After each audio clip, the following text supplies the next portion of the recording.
तो एक काम करो, कूलर में आके वो अपन कुर्सी लगा रखी है ना, कृपया आगे आगे बैठे, इसे थोड़ा थोड़ा इधर उधर। जो जोर से जयकारा बोलता है उसके हृदय से पाप निकल करके चला जाता है। किसी ने पूछ लिया वो निकल करके जाता कहाँ है, जो जयकारा नहीं बोलता उसका सिर पर बैठ जाता है।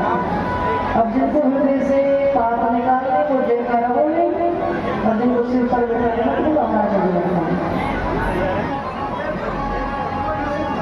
वहां से कुर्सी हटाई बैठे, कूलर जाके जब कुर्सी रखी है बिल्कुल हटा दो, हाँ पीछे रह जाओ।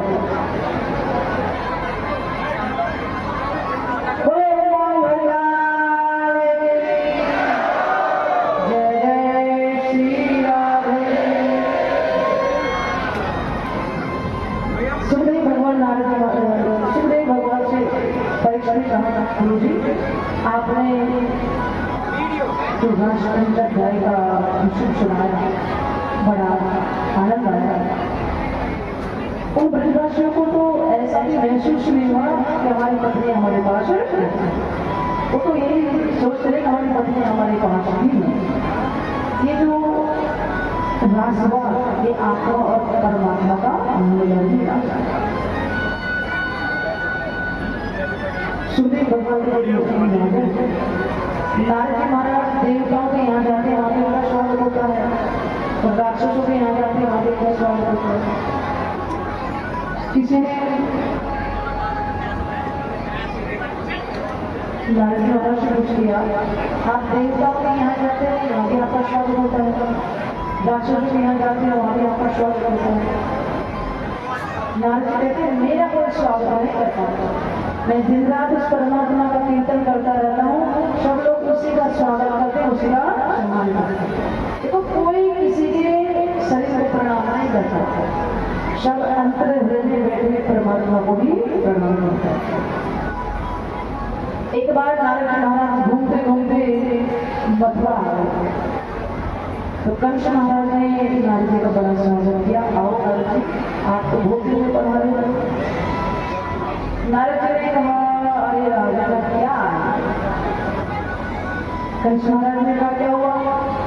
नारद जी ने कहा अरे महाराज मैं तो आपको ये सूचना देने के लिए आया हूँ, आपका तो शत्रु कृष्ण है, वो 11 वर्ष का हो गया, उसको कब मारोगे? कंस महाराज ने कहा नारद जी मैं चुन चुन करके राक्षस भेजता हूँ और सुनता हूँ सामने मर गया। नारद जी महाराज ने कहा एक काम करो, भगवान शंकर ने आपको जो धनुष दिया है उस धनुष यज्ञ का आयोजन करो, उस यज्ञ में आसपास के प्रांत के गांव के लोगों को भी आमंत्रित करके और कृष्ण बलराम को बुलाओ, वो यहाँ आएंगे और यहाँ आकर यहाँ की शोभा देखेंगे, कंस महाराज ने कहा और वो सब तो ठीक है और वो मेरे बुलाओ पर आने पड़ेंगे।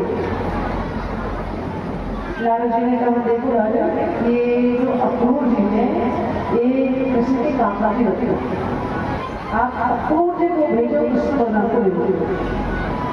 अब अक्रूर जी के साथ कृष्ण बलराम को भेज रहे हैं, नंद जी को कोई आपत्ति हो गई। कंस महाराज ने कहा पर मैं तो एक और राक्षस भेज दिया कैसी? नारद जी ने उसको देखो महाराज मैं तो कुछ भी सुनना नहीं चाहता, मैं तो परसों आपके विजय से देखना चाहता हूँ। कंस महाराज कंस महाराज ने कहा नारद जी आपका आशीर्वाद तो ऐसा ही और नारद जी महाराज ये सूचना देकर सीधे वृंदावन पहुंच गए। गाय चराकर लौट रहे थे, दूर से ही चले जाने नारद जी को देखा, आओ नारद जी आओ नारद जी। नारद जी ने कहा तुम तो खूब गाय चलो, खूब माखन चलो, खूब रास्ता चलो, तुम्हें नहीं चिंता भक्त होती, तुम्हें नहीं चिंता सरस्वती। कन्हैया ने कहा क्या हुआ? नारद जी ने कहा अरे प्रभु आप उस दुष्ट कंस को कब मारोगे? भगवान ने कहा मैं कौन बताऊं मारने, जो व्यक्ति जैसा कर्म करता है वैसा उसको भोग करता है। मुझे लगता है नारद जी कंस के पापा बड़ा हो चुका है। नारद जी ने कहा मैं तो कुछ भी सुनना नहीं चाहता, मैं तो परसों आपकी ड्रेसें देखना चाहता हूँ।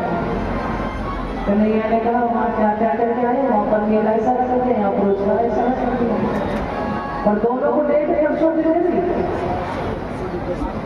नारद जी महाराज ने कहा प्रभु आप तो जानते हैं मैं तो वही करता हूँ जो सब चीज होता हूँ, तो आप मथुरा जाओगे तो भी बना दुष्ट और दुष्ट यहाँ आए तो भी बना दुष्ट।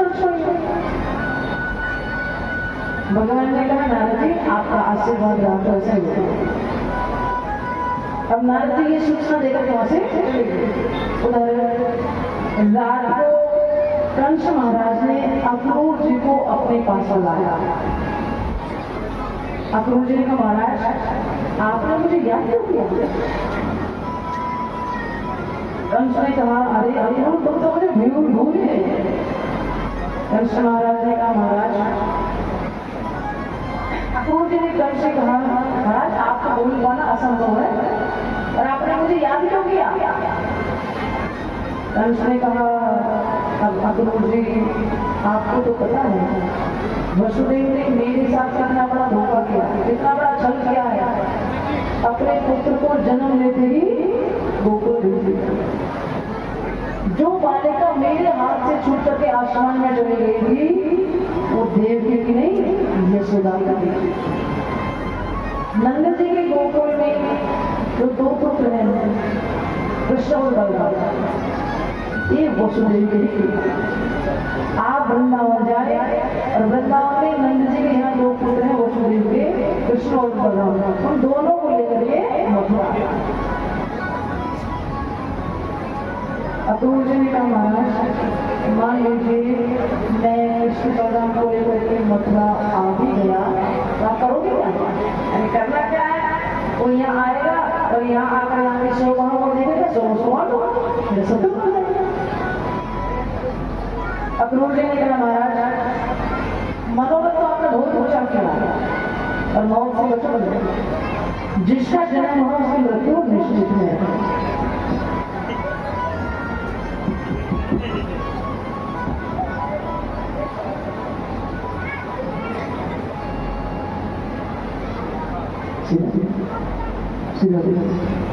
बोले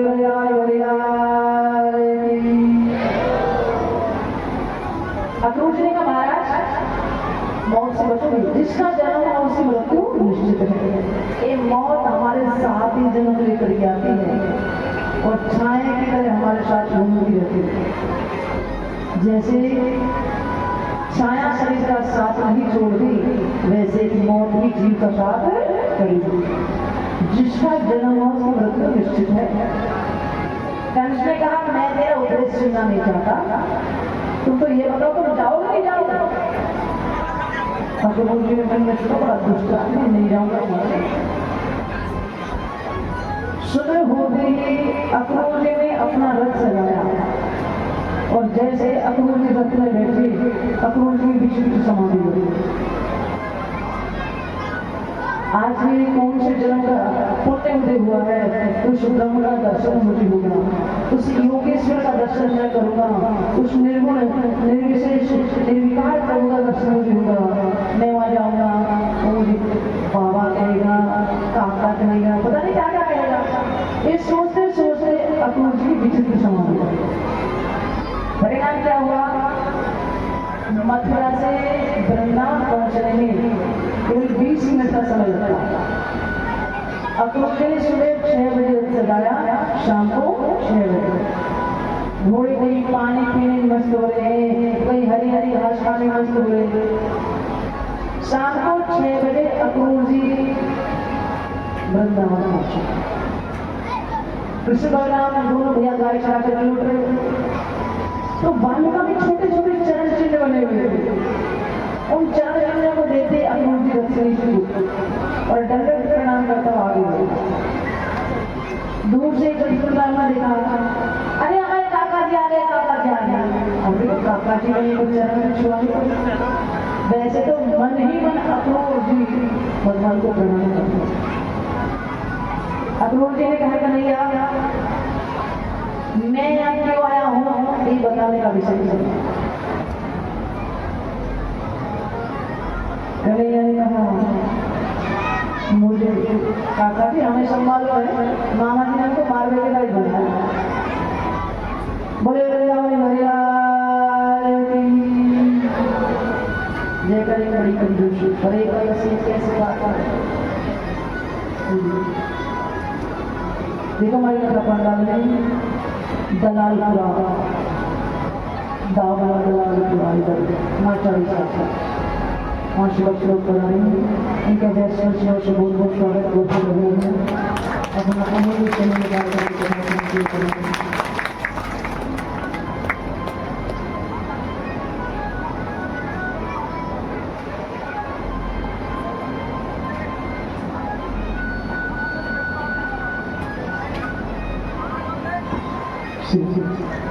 बोले हरियाल जी।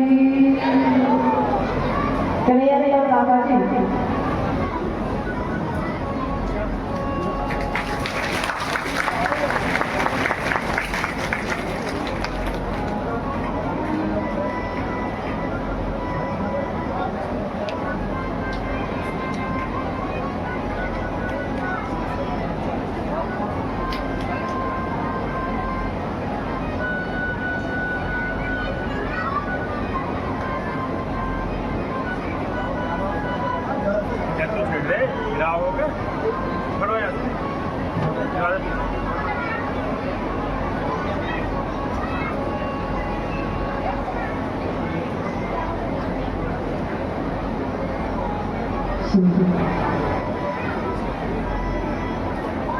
कन्हैया ने कहा काका जी हमें सब मालूम है मामा जी ने तो मारने के लिए बुलाया, पर ये बात किसी को मत बताना कि दुष्ट कंस ने हम दोनों भाइयों को मारने के लिए ये ब्रजवासी ब्रह्मवासी को अधिक प्रेम करते हैं उससे ये दोनों पर मर जाएंगे। काका जी जब मैं कभी एक घूंट दूध कम पीता हूँ तो माता यशोदा समस्त वैद्य को बुलाती है। देखो ना आज मेरी लाला ने एक घूंट दूध का ही तो कम पिया, इतना प्रेम करती है कि दोनों को मर जाएंगे। कृष्ण बलराम दोनों भैया अक्रूर जी को लेकर के नंद महल में पहुंचे। नंद बाबा ने अक्रूर जी का बड़ा स्वागत किया। आओ अक्रूर आज आपका इस वृंदावन में कैसे कैसे आना हुआ। अक्रूर जी ने कहा नंद जी मथुरा में एक बहुत बड़े यज्ञ का आयोजन हो रहा है, उस यज्ञ में आसपास के प्रांतों के गांवों के लोग पधार रहे हैं। वसुदेव महाराज की इच्छा है कि कृष्ण बलराम में मेला देखने के लिए मथुरा, मैं कृष्ण बलराम को लेने के लिए आया हूँ। माता यशोदा ने सुना मैं कृष्ण बलराम को लेने के लिए आया हूँ। माता यशोदा के हाथ में जल पात्र था वो और रोती हुई बोली अरे अक्रूर तुमने सोच कैसे लिया कि मैं मेरे पुत्र को मथुरा चले जाऊं। तुम्हें मेरे प्राणों की भी आवश्यकता हो अभी निकाल करके ले जाओ, मैं मेरे बेटे को मथुरा नहीं जाऊंगा। जिस दिन से मेरे पुत्र का जन्म हुआ है उस दिन से दुष्ट मेरे बच्चे के पीछे पड़ा हुआ है। कन्हैया बच्चे लगे मैया सबके बच्चे मेला देखने के लिए जावे और तुम तो हमको कभी नहीं जाने ही नहीं थे मैया, हम भी मेला देखने के लिए जाए। नंद बाबा ने कहा आप बिल्कुल चिंता मत करो, हम इनके साथ जाएंगे और 2-4 दिन इनको मेला दिखा करके वापस साथ लाएंगे। पर माता यशोदा को तो धीरज बनता ही नहीं। रात के 12 बजे कन्हैया ने देखा माता यशोदा बिस्तर पर नहीं थी। मैया मैया मैया जाकर के कन्हैया ने देखा तो माता यशोदा पे खंबे की सिर लगा हुए। कन्हैया ने कहा अरे मैया तू क्या करोगे। माता यशोदा ने कहा लाला तू कल मथुरा चले जाओ बेटा, तेरे बिना मैं कैसे रहूंगा। तो जब गाय चराने के लिए जाओ तो मेरे एक एक क्षण का समय एक एक युग के समान बीते लाला, मैं तेरे बिना कैसे रहूंगा। कन्हैया ने कहा मैया तो बिल्कुल चिंता मत कर, परसों आया। और मैया को धीरे धीरे बनता है। सुबह होते ही नंद बाबा और कन्हैया के मित्र जो रथ में बैठ करके उधर अक्रूर ने रथ सजाया। अब जैसे अक्रूर ने रथ सजाया, कन्हैया ने अपने घर का दरवाजा खोला। लाखों गोपियां, लाखों गायें दरवाजे पर खड़ी और सभी की आंखों से आंसू। गोपियां विधाता से कहती, अरे विधाता, तेरे दिल में जरा भी दया है। पहले तो आप जीव का सहयोग कराते हो और प्रिय से पहले उसका छूट कराते हो। बच्चे के हाथ में चाहे कितना भी महंगा खिलौना दे दो, बच्चा एक दिन उसको तोड़ ही देता है। अरे बच्चे का क्या बेटा, खिलौने में जान चली गई। अरे दादा, तूने इस संसार से क्यों बड़ा सोचा? पहले तो आप जीव का सहयोग कराते हो और धीरे से पहले उसका छूट कराते हो। गोपियां तो विधाता को कोस रही थी, कन्हैया रथ में बैठ कर। एक गोपी ने कहा, अरे तुम तो विधाता को कोस रहे, कन्हैया तो गए। गोपियां दौड़ करके रथ में आ गई। कन्हैया, तुम्हें जाना है तो इस रथ को हमारे ऊपर होकर के ले जाओ, वरना हमें नहीं जाना। कन्हैया रथ से नीचे उतरे और बोले, देवियों, मैं देवताओं की समान लंबी उम्र प्राप्त करके भी आपके दिल से कभी उड़ी नहीं हो सकती।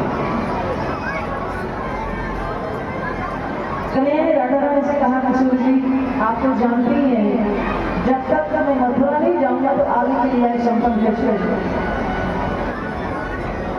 गोपियों से विदा लेकर के कृष्ण बलराम दोनों भैया रथ में बैठ करके थोड़ी दूर पहुंचे।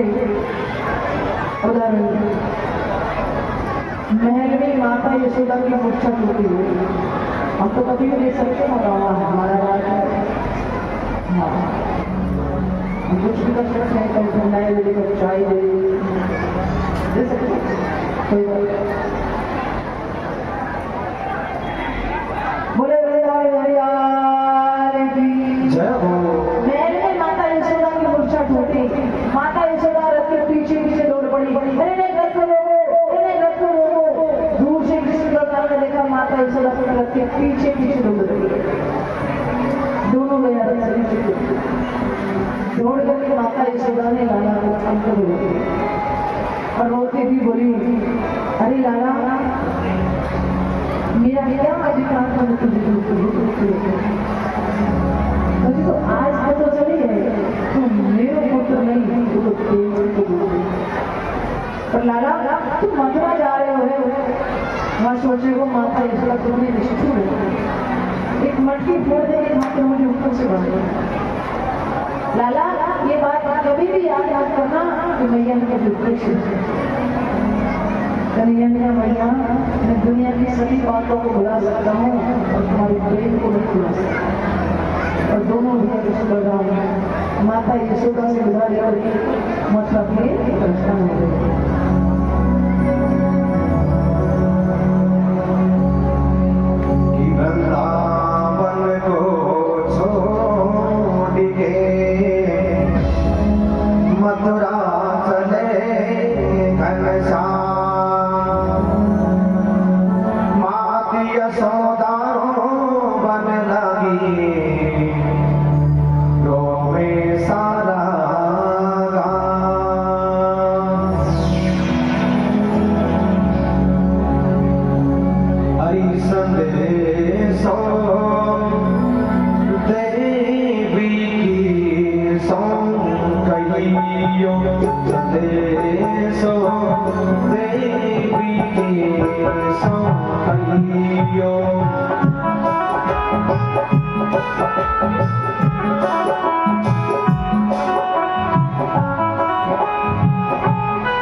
संदेशो सो कहियो संदेशो देवी के सो कहियो नैनन से बहरी जलधारा मत जाओ मेरे लाल नैनन से बहरी जलधारा मत जाओ मेरे लाल तो बिन ऐसे मैं रहूंगी प्यारे मदन गोपाल तो बिन ऐसे मैं रहूंगी प्यारे मदन गोपाल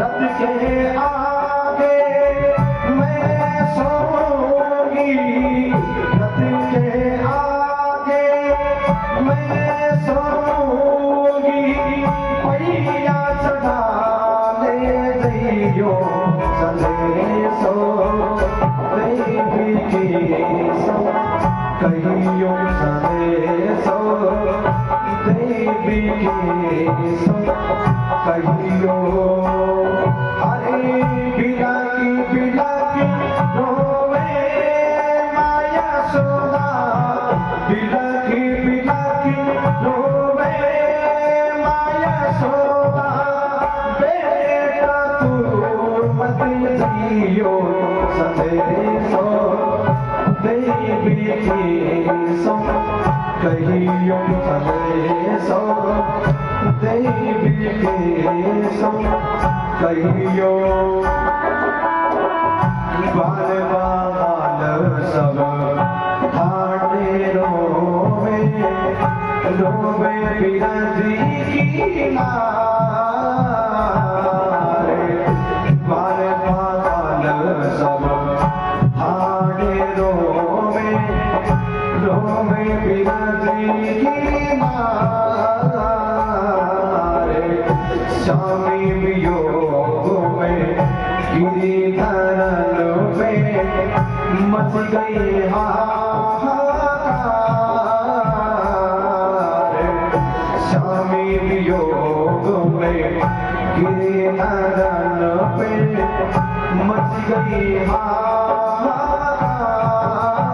हाहाकार हाथ जोड़ के करे बीनती हाथ जोड़ के करे बीनती ममता में भूलियो संदेशो देवी की सो कहियो संदेशो देवी की सो कहियो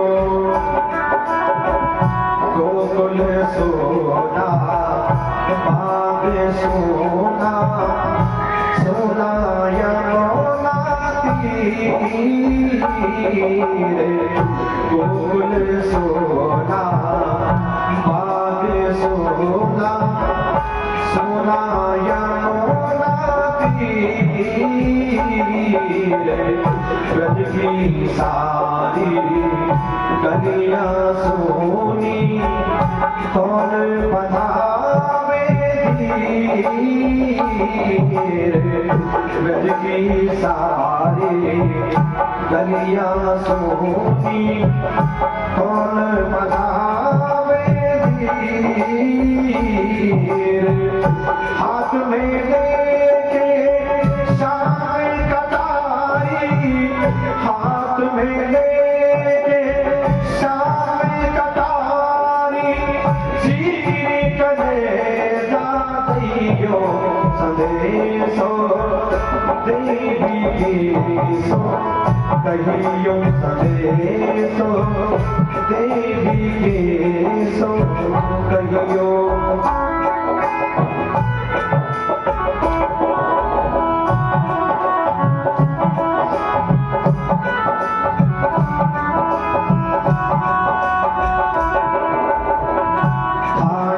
रो रही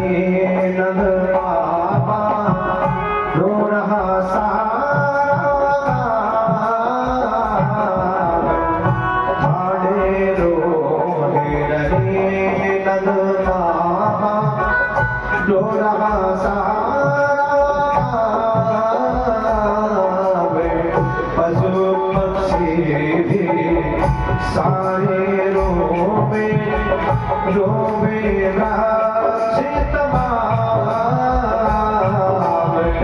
पशु पक्षी सारे रोवे वृक्ष तमाम। स्वामी विरह की जैसी विपदा, स्वामी विरह की जैसी विपदा, अब ना किसी पे आइयो संदेशो देवी के सो, कहियो संदेशो देवी के सो कहियो।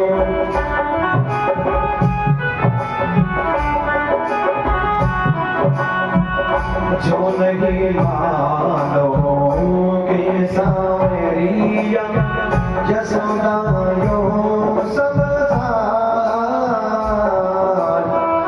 जो नहीं मानो के सावरिया, यशोदा यो समझार। जहर कटोरा हाथ में लेके देना हमें पिलाए। जहर कटोरा हाथ में लेके देना हमें पिलाए। बेहोशी में पड़ी यशोदा, बेहोशी में पड़ी यशोदा, जहाँ को खुशी रहियो संदेशो देवी की सो, कहियो संदेशो देवी की सो कहियो। हरे बिलकी बिलकी रोवे माँ यशोदा, बिलकी बिलकी रोवे माँ यशोदा। बेटा तू मत जइयो संदेशो देवी के सो, कहियो संदेशो देवी के सो, कहियो संदेशो देवी के सो कहियो। बेटी पड़ा से माता जी केदारनाथ बधाई अभ्यासियों को बहुत बहुत स्वागत है। अभिनंदन है अपना अमूल्य समय निकाल करके कथा सुनने के लिए बनाया है।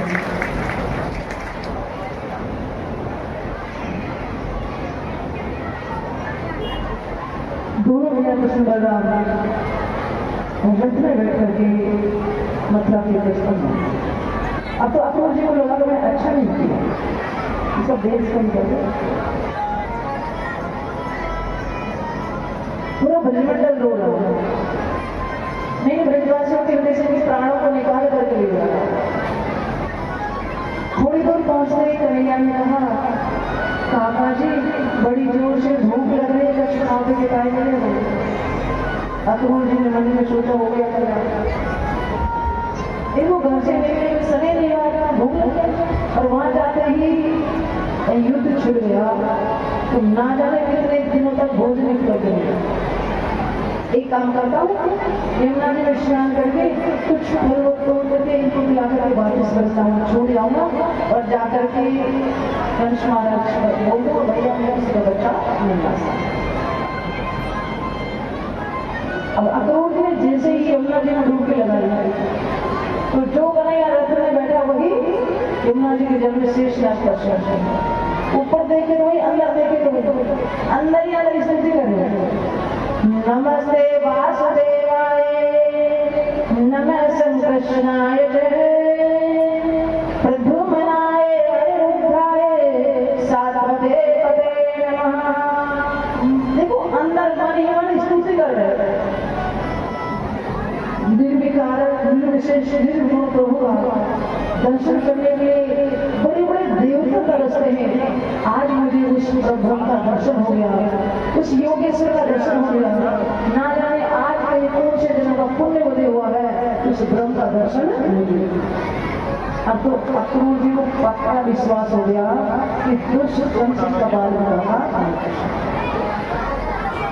नंद बाबा और कन्हैया के मित्र तो पहले से यमुना बाग में रुके हुए थे। यमुना बाग में पहुंचते ही अक्रूर जी ने कहा, कन्हैया इस शाम में तो बड़ी बड़ी अटारियां दिखाई दे रही हैं, यही तेरे मामा कंस की नगरी में, और इसी नगरी में मेरी भी एक छोटी सी कुटिया है। आज की रात आप मेरे घर चलते हैं। कन्हैया ने कहा, काका जी जब तक मेरा कार्य पूर्ण नहीं हो जाता मैं किसी भी भक्त के घर जाने के बात होती, हाँ एक दिन तुम्हारे घर जरूर। अक्रूर जी ने जाकर के कंस महाराज को सूचना दे दी, मैं कृष्ण बलराम को लेकर के पहुंचा।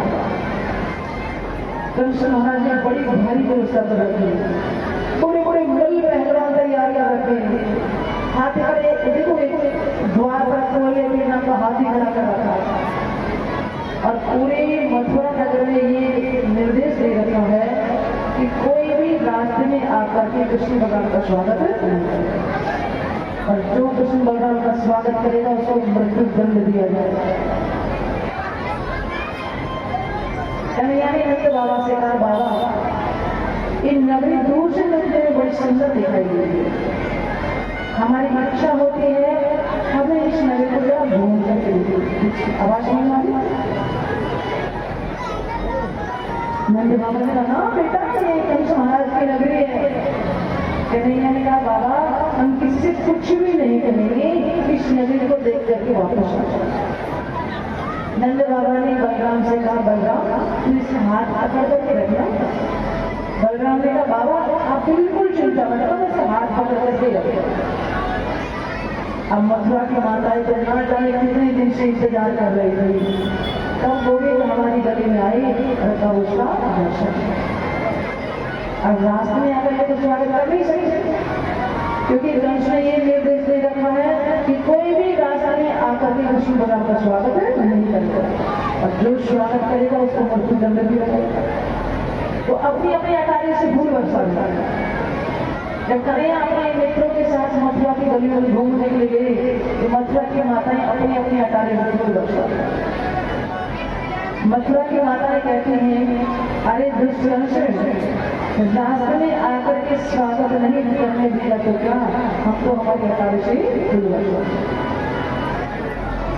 जब फूल बरस रहे थे कि ब्रजवासी बालकों ने कन्हैया से कहा, लाला अब देखो मामा की नगरी में प्रवेश करके फूल बरसने लगे, और मामा के द्वार पर जाएंगे तो पता नहीं कितना बड़ा स्वागत हो। कन्हैया ने कहा, हाँ हाँ मामा की घोड़े की थाली लेकर खड़े थे। अब कन्हैया ने मैंने सोचा, इनको क्या मालूम मामा ने क्यों देखो, इनकी मन को दुखी क्यों करो, मामा ने हम लोग मालूम। ब्रजवासी बालकों ने कहा, लाला अब हम तो मोटे कपड़ाओं को पहन करके आगे, जिन कपड़ाओं को पहन करके गाड़ी चढ़ाते जाते, हमें ऐसा पता होगा कि मामा के द्वार पर जाते ही फूल बरसने लग जाएंगे, हम तो नए नए कपड़े पहन करके आएंगे। अब लाला कुछ कपड़ाओं की व्यवस्था हो जाती तो अच्छा है। कन्हैया ने कहा, अच्छा तुम्हें वस्त्र चाहिए, यहाँ लाला कुछ वस्त्र मिल जाते तो ठीक रहता। कन्हैया अपने सभी मित्रों को साथ में लेकर के धोबी घाट पर पहुंची, और बहुत सारे धोबी कपड़े धो रहे थे। कंस महाराज का धोबी भी कपड़ा धो रहा था। देखो पहले के जमाने में मामा के गांव के सभी मामा हुआ करते। कन्हैया ने जाकर के कंस महाराज के धोबी से कहा, मामा जी राम राम। धोबी ने देखा ही। कन्हैया ने कहा, मामा जी हम कंस महाराज के भांजे हैं, देखो मामा जी मेरे मित्रों के पास कपड़े नहीं हैं, आप इनको कुछ वस्त्र दे दो, जब हम महाराज से मिल करके आएंगे तो वापस कर देंगे। धोबी ने देखा, हाँ मुझे मालूम है तुम कितने देर के मेहमान हो, अरे जो काम महाराज करे वो मैं ही कर दूंगा। देखो प्रधानमंत्री से बात करना बहुत सरल है, और प्रधानमंत्री से बात करना बहुत करती है, उसके अंदर वोल्टेज ज्यादा होता है। अब भूमि जैसे डंडा लेकर के दौड़ा, एक छोटा सा सखा कन्या की उंगली पकड़ कर के चल रहा था। उसने कहा लाला होगी सो देखी जाएगी, पूतना वाले आदम को दिखा दे। अब जैसे धोबी पास में आया, कन्हैया ने ऐसा मुश्किल प्रहार किया, धोबी का सिर ही ढल चला। अब तो जितनी धोबी थे सब झाड़ छोड़ छोड़ कर भागे। भैया वो पूतना मारने वालों आगे, वो पूतना मार सब कन्हैया ने अपने मित्रों से कहा वस्त्र पहन। अब सभी ब्रजवासी वालों को नहीं वस्त्र पहनते, राजा महाराजाओं के चमकीले चमकीले कपड़े। अब कपड़े पहने तो बिना झाड़ू के रोड साफ होगा, 1.5 हाथ नीचे बादल लटक रही है। ब्रजवासी बालकों ने कहा लाला इन कपड़ों से तो बिन कपड़े ठीक ठीक, लाला इन कपड़ों से तो मंगूरी जैसे लग रहे, मांगने वाले जैसे लग रहे। कन्हैया ने कहा चलो करता हूँ वैसा। तो कन्हैया उन सभी को लेकर के दर्जी के घर चले गए। दर्जी ने सभी के कपड़े समान रूप से लगाए। ब्रजवासी बालकों ने कहा लाला कपड़े तो बड़े चमकीले चमकीले पहन, अब माला भी होनी चाहिए। तो कन्हैया अपने सभी मित्रों को साथ में लेकर के एक सुदामा नाम के माली के घर, अब माली ने सभी को माला करना।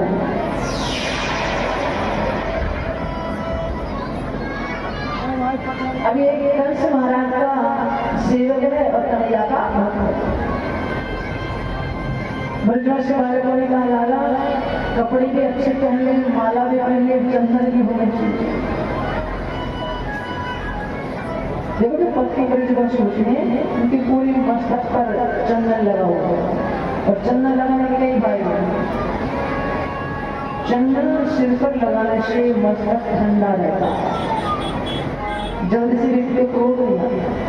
देखो असली जो चंदन होता है, चंदन तो बहुत होते हैं, और असली जो चंदन होता है उसके हमेशा सांप लटके ही रहते हैं, सांप लटके रहते हैं उसके, क्योंकि चंदन बहुत ठंडा होता है। और चंदन का जितना घिसोगे उतनी ज्यादा खुशबू उसके अंदर से आता है।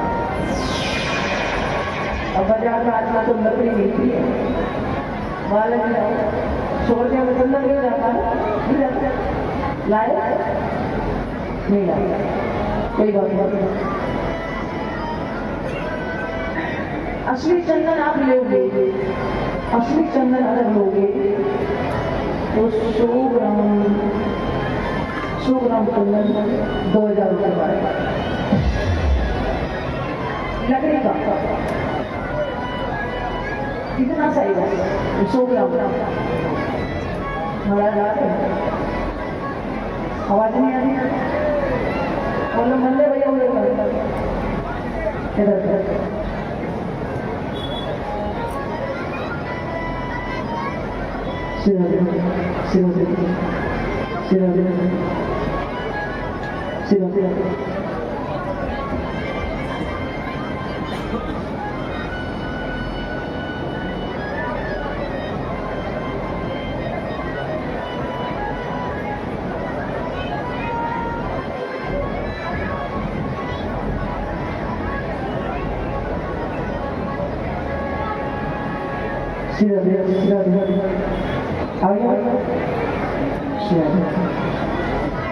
बोले वृंदावन हरियाल जय जय श्री राम। तो मस्तक पर चंदन लगाने से मस्तक ठंडा रहता है, जल्दी से क्रोध नहीं आता। और देखो हर बात की पहचान होती है, किसी के हाथ, किसी के फूल, किसी का हाथ में एक चंदन की पहचान है कि ठाकुर जी के भक्त हैं। आपने चंदन लगा रखा है और आप चंदन लगा करके कहीं जा रहे हो तो चांडाल भी आपके सामने नहीं आ सकता, क्योंकि उसको पता है सिर्फ मस्तक पर चंदन लगा हुआ है और किसी और बाहर नहीं आता। भगवान का भक्त है, भगवान के भक्त के सामने कभी चांडाल भी नहीं आ सकता, मस्तक पर चंदन है तो। आपने देखा होगा हाईवे के बगल में जो पेड़ होते हैं ना, उनको वैसे में कोई काट ले जाए और जिनके ऊपर चेन लगा दिया जाए, किसी मजा में कोई छू जाएगा तो हाँ, जैसे ही भगवान का ये प्रतीक है मस्तक पर चंदन। ब्रजराज बाई बोले का लाला अब माला में पहले कपड़े में पहले चंदन दोनों तो कन्हैया अपने बालसनों के साथ जब मथुरा की गली में घूम रहे थे तो कन्हैया ने देखा एक स्त्री 1.5 हाथ नीचे घूंघट करके हाथ में चंदन का कटोरा लेकर के जैसे कन्हैया के बगल से निकलने लगी तो कन्हैया उसके सामने खड़े हो गए और बोले हे सुंदरी आप कौन है? कन्हैया ने कहा हे सुंदरी आप कौन है? उसका तो मन रूपी मयूर से उसने कहा आज मेरे जीवन का पहला दिन है कि किसी ने मेरा परिचय पूछा एक मुझे पता नहीं मैं क्या कौन हूँ कहाँ से। और जब मुझे अपने आप को होश आया तो मैंने अपने आप को कंस महाराज को लिया।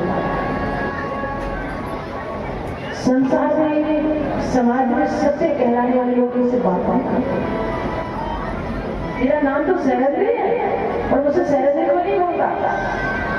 3 दिन से डेली होने के कारण लोग मुझे त्रिविक्रा कहते हैं, कुरूप होने के कारण लोग मुझे कुब्जा कहते हैं। एक कुब्जा त्रेता की एक वैश्या थी। जब भगवान राम वन को गए फिर वैसे अपने काम में व्यस्त थे, उसको बाद में चला पता चला भगवान चले गए और दौड़ी दौड़ी गई तो भगवान राम को पहले विश्राम का ही पकड़ गया। उस समय माता जानकी और लक्ष्मण दोनों को फल लेके ले गई। जब माता जानकी फल लेकर के आई तो ये वैश्या भगवान राम के चरणों के पास पहुंची। इसको देख गई माता सीता को क्रोध आ गया और क्रोध में आकर के माता सीता ने श्राप दे दिया जा दोस्तों तो क्रूर हो जाओ तुम जाओ। भगवान ने कहा अरे इसका तो कोई दोष भी नहीं है, फिर भी सीता ने इसको श्राप दे दिया। देवी आप बिल्कुल चिंता मत करो, द्वापर में ब्रह्म अवतार होगा उस समय 1 रात के लिए तुम्हारे घर यही त्रेता की वैसे द्वापर मां करके पूजा। अब ये तो माता सीता है। आप किसी स्त्री से एकांत में बात कर रहे हो और भले आप लोगों ने बहन मान रखा हो और उस समय धर्मपत्नी जी आ जाओगे फिर तो समझ लेना 2-4 दिन का तो नाश्ता पानी बन जाए। पड़े हो भूखे कुब्जा ने कहा ये तो मुझे पता नहीं मैं कौन हूँ, मैं कहाँ से आई हूँ। पर जब मुझे अपने आप को होश आया तो मैंने अपने आप को कंस महाराज के गले में पाया। मेरे द्वारा घिसा बजा में महाराज कंस को बहुत प्रिय है। मैं महाराज कंस को घिस घिस करके चंदन लगा। कन्हैया ने कहा ये चंदन हमारे लगाओ। कुब्जा ने कहा आज मेरा मन करता कि चंदन में तुम्हारे लगाओ। कन्हैया के मित्रों के चंदन लगाया, बलराम जी के चंदन लगाया और जैसे कन्हैया के चंदन लगाने लगी मधुमक्खी ने कहा लाला जोड़ी अच्छी है, तुम भी दे रहे ये भी दे। कन्हैया थोड़े शर्मिंदा से बलराम जी वहीं बैठे। अब कन्हैया ने कुब्जा के पैर पर पैर रखा, उसकी थोड़ी सी 3 उंगली लगाई जैसा झटका दिया और कुब्जा ने कहा प्रभु आप मेरे घर चल। भगवान ने कहा देवी जब तक मेरा कार्य पूर्ण नहीं हो जाता मैं किसी भी भक्त के घर जाने की बातें नहीं पर 1 रात के लिए तुम्हारे घर एक सैनिक ने जाकर के कंस महाराज को सूचना दी अरे महाराज आपने उस कृष्ण को यहाँ क्यों बुलवा लिया, उसको वहीं रहने देते वही रास्ता देते रहते। अरे तुम्हारे धोबी को और तो वो कुब्जा तो बिस्किट के चंदन लगाता उसे चंदन कर उसको वहीं रहने देते वही रास्ता देते रहते। जानवर ने कहा महाराज आप बिल्कुल चिंता मत करो, हमने बड़ी बड़ी व्यवस्था करा, बड़े बड़े मल्ल पहलवान तैयार कर रखे, वो आपका पहुंच ही नहीं पाए। द्वार पर एक बोले अपने नाम का हाथी खड़ा कर रखा है। पहली बात तो वही उसको अंदर में आने लगा। और मान लीजिए जैसे जैसे वो अंदर आ भी गया तो हम क्यों खड़े मुसलमान। देखो चाणूर में इतनी शक्ति है कि 1 लाख सैनिकों के साथ अकेला युद्ध कर सकता। इतने बड़े बड़े बल पहलवान। कन्हैया अपने सखाओं के साथ घूमते घूमते द्वार पर गए और वहां जाकर के कन्हैया ने कोले के नाम के हाथी को मार दिया और उसके दोनों दांत निकाल दिए। और कन्हैया बलराम जी के साथ घूमते घूमते वहां पहुंचे जहां धनुष रखा था। बड़े बड़े मल पहलवान खड़े। कन्हैया ने बलराम से कहा, दाऊ भैया ये धनुष कितना सुंदर है, क्या मैं इसको उठा लूं? उठा लूं। और जितने योद्धा थे वो जोर जोर से हंसने लगे, अरे ये उठाओ। महाराज कंस के अलावा आप तक को इसको हिलाता नहीं। और ये उठाओ। कन्हैया ने अपने बाएं हाथ से धनुष को उठाया और जितने देर में पलक झपकी उतने देर उसके टूट। भगवान शंकर ने क्या कहा था कि नारायण के अलावा इस धनुष को कोई तोड़ नहीं सकता और जो इसको तोड़ देगा मुझे छोड़ देगा। और जैसे धनुष टूटा तो टूटने के बाद बड़ी तेज हुई तो कंस महाराज के कान में आवाज। कंस महाराज ने कहा ये आवाज कैसे है? सैनिकों ने कहा महाराज उस कृष्ण ने धनुष को भी तोड़ दिया। अब तो कंस महाराज को बड़ी घबराहट हुई। एक बहुत बड़ा मंच सजा हुआ है और मंच पर 4 आदमी बैठे। एक तरफ मल पहलवान खड़े हैं, मल्लाराम समेंद्रराम नरवस्त्रवस्त्रोत्तिमान गोपालाम सजनोस्ताम चित्तभुजा शास्त्रसुपत्रोऽसुः मृत्युर्भोवन विराट विभूषाम् तत्तं परमयोगिनां वर्षणां पर देवेति विधितो रंगवता शास्त्रः। एक तरफ मल पहलवान खड़े, एक तरफ गांव के बड़े बुजुर्ग लोग बैठे, एक तरफ संत महात्मा बैठे, एक तरफ ब्रजवासी वाले बैठे, एक तरफ माताएं बैठी और ऊंचे सिंहासन पर कंस महाराज बैठे। भगवान एक है पर सबको अलग अलग दिखाई दिया। जैसे भगवान मंच पर चढ़े जागी रही भावना जैसी प्रभु मूरत देखी भाई आंखों पर जैसा चश्मा लगाओगे वैसा ही दिखाई देगा। हरा चश्मा लगाओगे तो हरा दिखाई देगा, पीला चश्मा लगाओगे तो पीला दिखाई। जिसके मन में जैसी भावना होती परमात्मा उसको वैसा ही दिखाई देगा। जो मल पहलवान खड़े थे उनको कन्हैया पहाड़ के समान दिखाई दे रहे। जो संत महात्मा बैठे हैं उनको कन्हैया ब्रह्म के समान दिखाई दे रहे। जो गांव की बड़े बुजुर्ग लोग बैठे हैं उनको कन्हैया अपने नाती पोते के समान दिखाई दे रहे। जो ब्रजवासी वाला है उनको कन्हैया अपने मित्र के समान दिखाई दे रहे। जो सुंदर स्त्रियां बैठी हैं उनको कन्हैया कामदेव के समान दिखाई दे रहे और कंस महाराज को मौत के समान दिखाई दे रहे। आए मौत। जैसे कन्हैया मंच पर चढ़े चाणूर खड़ा हुआ, आओ यशोदानंदन तुम्हारी बहुत बड़ाई सुनी थी कि तुम बहुत बड़े वीर हो। कन्हैया ने कहा मामा जी हमको लड़ने का डर बिल्कुल नहीं है।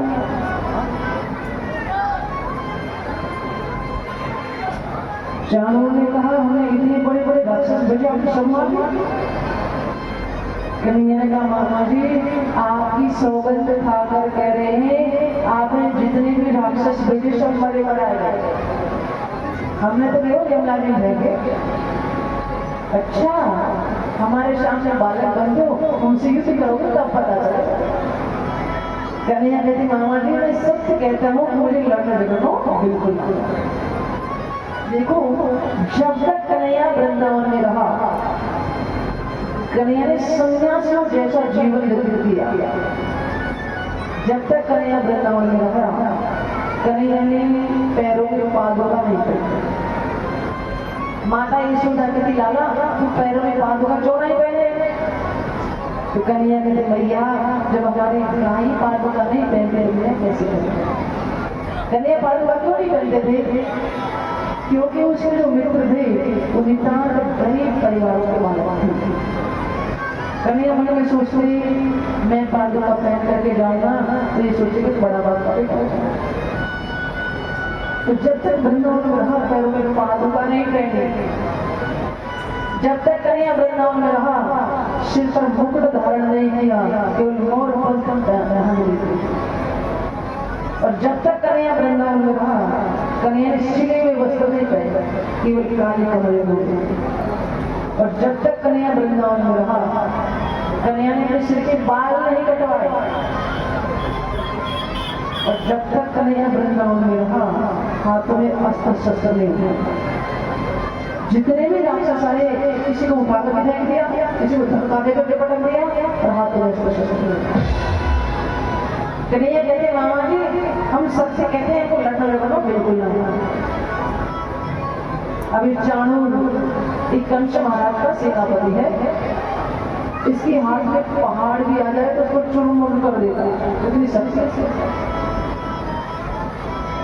और मुश्किल का एक मुक्का ढंग से लग गया, समझ हो गया। अब मुश्किल ने तो बलराम को पकड़ और चाणूर ने कन्हैया को पकड़। और जितने बड़े बड़े लोग बैठे हैं तो कह रहे हैं अरे दुष्ट कंस तेरा कभी भी बना नहीं हो सकता। इन छोटे छोटे बालकों के साथ इतनी बड़ी बड़ी मल पहलवानों को लड़ाओ। अब अपनी अपनी तरफ से दुआ दे ये भगवान हमने कभी कोई पूजा की हो, कभी कोई यज्ञ किया हो, कभी कोई पाठ किया हो, उन सब का फल इन दोनों भाइयों को मिल जाए और ये मल पहलवान इनका बाल भी रखा नहीं। देखो दवा से भी ज्यादा काम करती दुआ, अपने अपनी तरफ से दुआ। अब चाणूर ने तो कन्हैया को पकड़ लिया और मुश्किल ने बलराम जी को। कन्हैया ने लड़ते लड़ते चाणूर को उठाया और शायद आकाश में झुकाकर धराम से बलराम ने मुश्किल को मार दिया। जितने मल पहलवान थे उनको मार करके कन्हैया दौड़ करके कंस महाराज के सिंहासन के पास पहुंच गए। कंस महाराज ने कहा अरे चाणूर अरे मुश्किल कहाँ हो, ये गवाला मेरे पास आया कैसे, इसकी हिम्मत कैसे मेरे पास आएगी? कन्हैया ने कहा मामा जी अब कोई नहीं बोलेगा, सब वहां चले गए जहां आपको जाना बाकी है। और कन्हैया ने उछल करके कंस महाराज का मुकुट नीचे गिरा और कंस महाराज के केस कस करके रख दिए। कंस महाराज ने कहा तुमने मेरे केस पकड़े कैसे, एक बार छोड़ करके देखो। कन्हैया ने कहा मामा जी या तो मैं किसी को पकड़ता नहीं और पकड़ता और फिर ये तो मेरी खासियत है। मामा जी आंखें खोलो और मुझे तुम कितने बड़े पुण्यात्मा हो कि तुम्हारी मृत्यु के समय मैं तुम्हारी आंखों को समझ। भगवान श्री कृष्ण ने कम से कम 1000 बार कहा है मैं भगवान हूँ, मेरी शरण आओ, मैं तुम्हें मुक्ति प्रदान करूंगा। भगवान राम ने एक बार भी नहीं कहा मैं भगवान हूँ, मेरी शरण आओ, मैं तुम्हें मुक्ति प्रदान करूंगा। भाई ये बात तो आई सकता तो सर्वे सर्वा हो, जिसमें एक भी कमी हो कैसे कहे कि मैं भगवान हूँ, मेरी शरण आओ, मैं तुम्हें मुक्ति प्रदान करूंगा। पर भगवान श्री कृष्ण ने कम से कम 1000 बार कहा है मैं भगवान हूँ, मेरी शरण आओ, मैं तुम्हें मुक्ति प्रदान करूंगा। कन्हैया ने कहा कंस महाराज ने कहा तुमने मेरे केस पकड़े कैसे, एक बार छोड़ कर देखो। कन्हैया ने कहा दर्द। कंस महाराज ने कहा हाँ बहुत तेज दर्द हो रहा। कन्हैया ने कहा मामा जी याद करो आज से 30 साल पहले मेरी माँ दुल्हन बनकर के ससुराल जा रही थी, उस समय आपने उन्हें केस पकड़ करके घर से नीचे डाल दिया था, उस समय आपने दर्द नहीं। और आज आपके केस किसी ने पकड़े तो आपको दर्द हो। कंस महाराज ने कहा बहुत ही दर्द हो रहा। झांकी ना फटी बिराई क्या जाने पीड़ पड़ा। जिसके जीवन में कभी दुख ही नहीं नहीं आया वो क्या है ना दुख भी कुछ नहीं होगी। बाबा सो गए क्या? सो जाओ। बोले बोले भैया अब अंदर वालों को तो सुविधा मिल गई है, जैसे नींद आए से घूम रहा, इधर वालों को सुविधा नहीं थी। भगवान जो भी सोचा तो मुझे दिख जाता कौन सो रहा है कौन ले रहा है।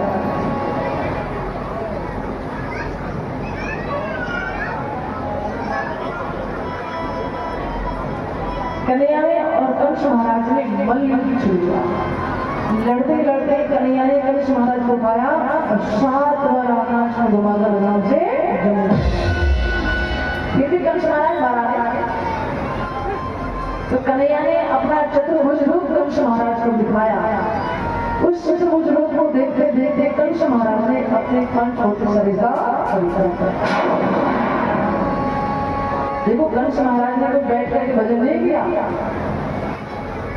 और वो हर पल उसकी आंखों के सामने वो घूम क्या वो काला काला होगा, वो मुरली वाला होगा, देख रहे छोटा पर पेट में दाढ़ी वाला होगा। तो हर चीज काले दिखी तो एकदम घबरा जाता है। दाल में जीरा भी काला दिखाई देता, उसने काला मार देगा। देखो जिसका जितना चिंतन करोगे ना धीरे धीरे धीरे एक तरह से नजदीक पहुंचो।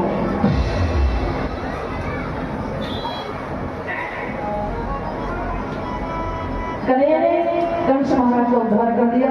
कंस महाराज को मार करके कन्हैया ने कारागृह के अंदर प्रवेश किया। अपनी माता पिता की हथकड़ियां भी जब लौटी। कन्हैया ने वसुदेव महाराज के चरणों में प्रणाम किया।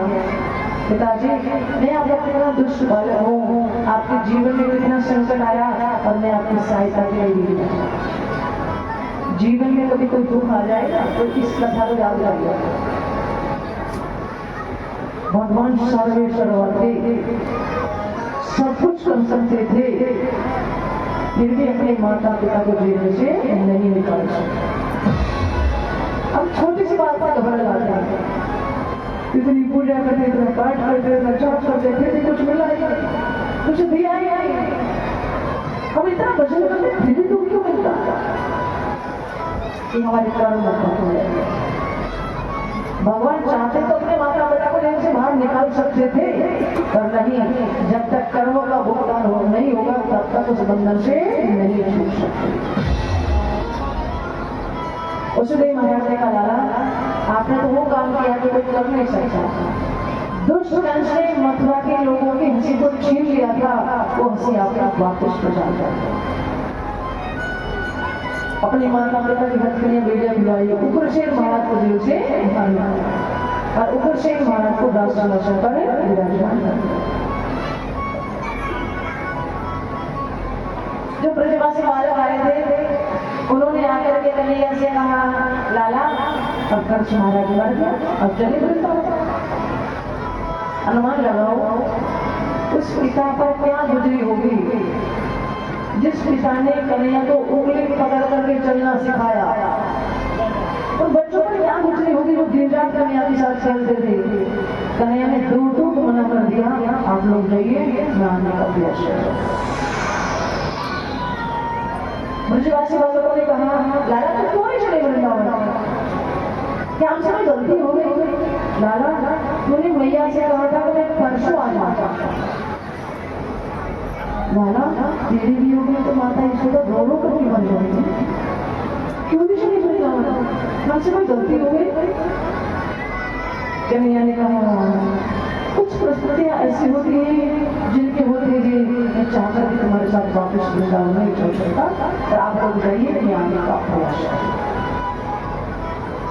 सुबह भगवान राजा परीक्षित से कहते परीक्षित जब ब्रजवासी बालक जा रहे थे तो रास्ता भटक गए, आंखों में इतने आंसू झल रहे थे कि रास्ता दिखाई नहीं देगा। कोई किधर जा रहा है, कोई किधर जा रहा है, कोई किधर जा रहा है। उधर माता यशोदा अटारी पर चढ़ी हुई है, मेरा लाला आ रहा होगा, मेरा लाला आता होगा, मेरा कन्हैया आता होगा। माता यशोदा तो दूर से घर की ध्वजा चमकती हुई दिखाई दी। माता यशोदा ऊपर के टारी से नीचे के टारी पर आ गई। रथ दिखाई देने लगा, कन्या के मित्र दिखाई देने लगे, नंद बाबा दिखाई देने लगे, पर कन्या दिखाई दौड़ दौड़ के माता यशोदा रथ के पास आ गई और आते एक एक प्रश्न पूछा, मेरा लाला कहाँ है? नंद बाबा ने कहा, देवी वो तुम्हारा ही थोड़ी, वो तो सबका है। भगवान का प्रसाद सबको बांटना ही होता है। माता यशोदा ने कहा, वो शौका था तो फिर गोपियां उल्हा लेकर के मेरे पास आता, सबके पास क्यों है? वो मेरा ही है और मेरा ही है। नंद बाबा माता यशोदा को समझाते हैं, देवी की गलती आपने ही करी है। उसको उंगली पकड़ करके चलना नहीं सिखाती तो आज चल करके मथुरा कभी नहीं। इधर आज कन्हैया 1156 दिन का हो गया। माता देवी ने एक एक दिन गिनाया, आज मेरा लाला 11 वर्ष और 56 दिन का। 11 वर्ष और 54 दिन के कन्हैया ने वृंदावन छोड़ दिया मथुरा। 11 वर्ष और 56 दिन के कन्हैया का मुंडन संस्कार हो रहा है। अब कौन मुंडन संस्कार कर रहा है? कन्हैया की आंखों में सब आंसू की धार लगी हुई है और बार बार माता यशोदा के सब कानों में गूंज रही है, अरे लाला वो बेटा कन्हैया, बार बार मैया के सब गूंज रही। दोनों भाइयों का मुंडन संस्कार हुआ और दोनों भाइयों का मुंडन संस्कार करके संदीप मुनि के यहाँ उज्जैन पढ़ने के लिए, अवधपुरी उज्जैन पढ़ने के लिए। भगवान को क्या पढ़ना था? वो तो सब पढ़े पढ़ाए, पर इस भूसागर में जब तक गुरु नहीं बनाओगे तब तक भूसागर से पार नहीं निकल सकते। भगवान तो सर्वेश्वर थे, सब कुछ कर सकते थे, फिर भी संसार से पार नहीं निकल सकते। सबसे पहले भगवान ने धनुर्विद्या को सीखा। 64 दिन में कन्हैया ने 64 कलाओं का अध्ययन किया। जब कन्हैया की शिक्षा पूर्ण हो गई तो भगवान ने गुरु जी से कहा, गुरु जी गुरु दक्षिणा में क्या दिया? गुरु जी ने कहा, हम तो कुछ मांगते नहीं है और तुम्हारी गुरु माता को कुछ चाहिए तो पूछ लो। गुरु माता ने कहा, आज मेरा बेटा होता तो इतना बड़ा ही होता। कन्हैया ने कहा, भैया क्या मतलब?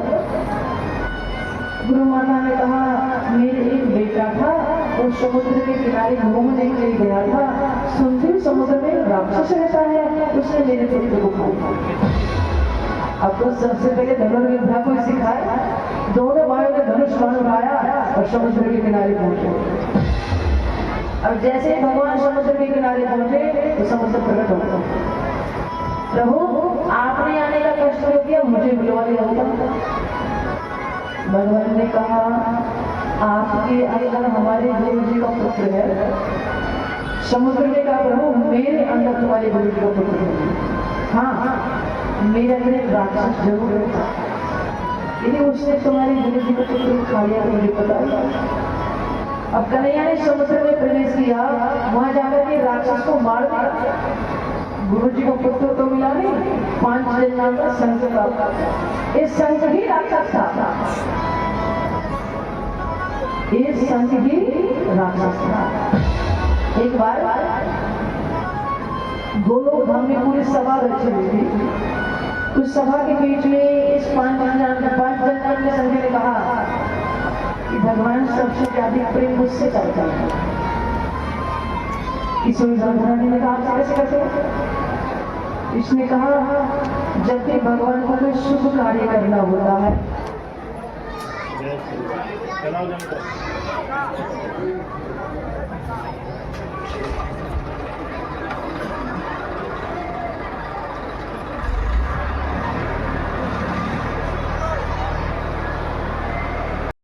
बगल में बैठने वाले बोले भगवान दूर से देखा बोलने से जितने सोचे सब डर जाते हैं।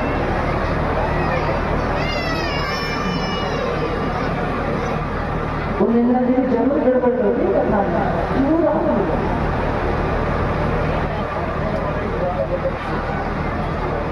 इस 5 नाम के संत ने कहा भगवान को जब भी कोई शुभ कार्य करना होता है तो भगवान मुझे अपने होठों पे लगा करके लगाता है। राधा रानी से बात सेम नहीं है, पर तो भी आकर के श्राप दे दिया जा तू राक्षस बन जा। अब राक्षस बन जाएगा तो मुझे कैसे लगाएगा? अब देखो गुरु जी ने पुत्र को लाने का तो बहाना था, भगवान इस बहाने से अपने 5 नाम के संत को प्राप्त करना चाहते। क्यों? क्योंकि जब तक 5 दिन मेरे पास नहीं होगा तब तक इस दुष्टों का संहार नहीं हो सकता। और शुभारंभ करेंगे कि जब तक 5 दिन नहीं होगा तब तक शुभारंभ हो नहीं सकता। दोनों भैया कृष्ण बलराम यमराज के यहाँ गए और यमराज के यहाँ से गुरु जी के पुत्र को ला करके गुरु जी को पूरी कृष्ण लीला में, पूरी कृष्ण कथा में भगवान ने यहाँ भगवान होने का प्रमाण दिया, जो कुछ हूँ सो मैं हूँ। एक बार जीव जब यमराज के पास पहुंच जाता है तो जब तक कर्मों का भुगतान नहीं होता वो वापस नहीं आ सकता। पर भगवान ने गुरु जी के पुत्र को यमराज के यहाँ से लाकर के गुरु जी को सौंप दिया, जो कुछ नियम बनाता हूँ मैं ही बनाता हूँ और मैं ही बिगाड़ता हूँ। तो सर्वे सर्वा होगा सब कुछ कर सकता है। अब कमेटी में जो सबसे बड़ा सर्वे सर्वा होता है तो एक बार जो शब्द बोल दे सब खाई में तो दूसरे की हिम्मत में कुछ बोल जाओ। दोनों भैया की शिक्षा पूर्ण हो गई। जब आश्रम से लौटने लगे तो भगवान ने सुदामा को गले लगाया। भगवान ने कहा सुदामा यदि आप इसे मिलने आया। सुदामा ने कहा लाला कभी समय मिलेगा तो मैं आपसे मिलने जरूर आऊंगा। कन्हैया ने कहा सुदामा आपको आना ही पड़ेगा, पर मैं आपको मथुरा में नहीं मिलूंगी। सुदामा को गले लगाया और भगवान मथुरा। अब जिस दिन से कन्हैया विद्यालय से पढ़ करके आए हैं किसी से बात नहीं करते, एकांत में बैठे हुए। माता देवी ने वसुदेव महाराज से कहा देखो जब मेरी लाला का जन्म हुआ, जन्म लेते आपने गोकुल भेज के मैंने कुछ नहीं कहा। माँ से मेरा लाला आया, आपने पढ़ने के लिए थे, मैंने कुछ नहीं कहा। अब मेरा लाला आ गया है, मेरी इच्छा होती है मैं अपने लाला को अपने हाथों से भोजन बना करके अपने गोद में बिठाकर अपने हाथों से भोजन बनाऊं। क्योंकि कभी गोद में खिलाया नहीं, कभी पास रहा नहीं, कभी भोजन नहीं खिलाया। जब इच्छा होती है मैं अपने हाथों से भोजन बनाकर खिलाया। वसुदेव महाराज ने कहा देवी खिलाओ, कौन बना करता है? अब माता देवी ने 56 भोग बनाए, थाल में सजाए, एक कटोरी में माखन रखा और जैसे भोजन का थाल लेकर के कन्हैया के कमरे में पहुंची, कटोरी में माखन को देखते ही कन्हैया हिच गया हुआ हो गया। कन्हैया को माता यशोदा ही आ गया। माता देखी तो डर गई, आपको मैंने कहा और कब से बाहर आ गया। माता देवी ने आकर के वसुदेव महाराज से कहा आज पहली बार मैंने अपने हाथों से 56 भोग बनाया। मेरी बड़ी इच्छा थी मैं अपने लाला को गोद में बिठाकर बड़े प्रेम से अपने हाथों से भोजन कराऊं। और जैसे ही मैं उसके कमरे में पहुंची तो मुझे देखते ही बोली तो पूछो मुझसे क्या कष्ट क्यों होता है? वसुदेव महाराज ने कहा देवी वो कभी मेरे पास रहा नहीं, कभी मैंने उसको गोद में खिलाया नहीं। अब मैं उसकी आदतों को क्या जानूं, उसको क्या चाहिए? अब जो आदमी कभी साथ रहा नहीं, कभी गोद में खिलाया नहीं, तो उसके स्वभाव का पता कैसे चले कि इसको क्या चाहिए क्या नहीं चाहिए? माता देवी ने कहा पर आप उनके पिता हैं, पूछ तो सकते उसको क्या कष्ट है? वसुदेव महाराज ने उद्धव जी को अपने पास बुलाया और कहा बेटा उद्धव तुम कृष्ण के मित्र हो, तुम पूछो उसको क्या कष्ट क्यों होता है? उद्धव जी ने कहा पिताजी आप बिल्कुल चिंता मत करो, मैं अभी उसकी बात करता हूं। अब जैसे ही उद्धव ने कन्हैया के कक्ष में प्रवेश किया, कन्हैया अपने आसन से खड़े हो गए। देखो हमसे उम्र में कोई व्यक्ति हमारे पास आए और हम बैठे हो और खड़े ना तो उसका पाप हमारे ऊपर आ जाता है, हमारा पाप उसके ऊपर चला जाता है। ये उतना एक समान है, समान करके आवश्यक समान हो गया। अब जानबूझ करके जो इस कसरी को होता है उसको ज्यादा पाप होता है। लगे क्या है कभी भी संत के बराबर आसन पर नहीं बैठता। बस लोग सोचते हम क्या काम पढ़े लिखे थोड़ी, हम तो बैठे हुए पेंट गंदा हो जाएगा, हम देखो सीधा ही बैठे। ऐसा भी नहीं करना चाहिए, उसका पाप तुम्हारे ऊपर आ जाएगा, आपका पुण्य उसके पास चला जाएगा। पता नहीं चलता कब आगे कब चला जाएगा। कन्हैया आगे खड़े हो गए, उद्धव ने कहा कन्हैया क्या बात है, आजकल बैठे में तरह तरह की बातें चल रही है, तुम किससे बात नहीं करते, कमरे में कांच में बैठे रहते हो, मुझे बताओ मैं तुम्हारा मित्र हूँ, तुम्हें क्या कष्ट है, क्या किसी ने आपसे कुछ बोल दिया? कन्हैया ने कहा उद्धव यहाँ मुझे कोई कष्ट नहीं है, यहाँ मेरे से किसी ने कुछ नहीं कहा। उद्धव लाख प्रयास करने के बावजूद भी अपने वृंदावन को नहीं बुला पाता। मोहे ब्रज बिसरत नाही, ओहो मोहे ब्रज बिसरत नाही, ये मथुरा कंचन की नगरी, मणिमुक्ता जय मां, ओढ़ो मोहे ब्रज बिसरत नाही, जब ईश्वर आवे वहाँ ब्रज की, ये उमंग सुधना, ओढ़ो मोहे ब्रज बिसरत नाही। उद्धव को लाख प्रयास करता है वृंदावन को बुलाने का, और मैं अपने वृंदावन को नहीं बुला सकता। और क्यों तुम्हें पता, वो वृद्धा माता मेरे घर के पीछे पीछे दौड़ती आई, अरे मैंने उसे झूठ बोल दिया, भैया बिल्कुल चिंता मत कर, मेरे पास आ जाओ। अरे उद्धव मुझे वर्षों तक नहीं जाना था, तो क्यों परसों का नाम लेगा? मुझे पता माता यशोदा कितना प्रेम करती थी मुझसे, कभी मेरे सबसे झुका हो जाते माता यशोदा समस्त दूध से बुला लेती थी। और देखो ना आज मेरे लाला को सब्जी कैसी लगती, कभी एक दूध कम देता, माता यशोदा समस्त व्यक्तियों को बुला लेती, इतना बड़ी करती थी मुझसे। तो आते समय मैंने उसे झूठ बोल दिया, भैया तो बिल्कुल चिंता मत करने का। उद्धव तुम्हें पता मेरे मित्र तो दिन रात मेरे साथ खेलते थे, वो मेरे साथ मथुरा तक आए और मैंने उसे दो टूक बना कर दिया, आप लोग जाइए मैं आने का प्रयास। क्या मुझे उनके ऊपर मुझे उन लोगों की याद आती है, शायद वो लोग मुझे याद आते हैं, वो मुझे याद नहीं है तो मुझे याद क्यों आती है?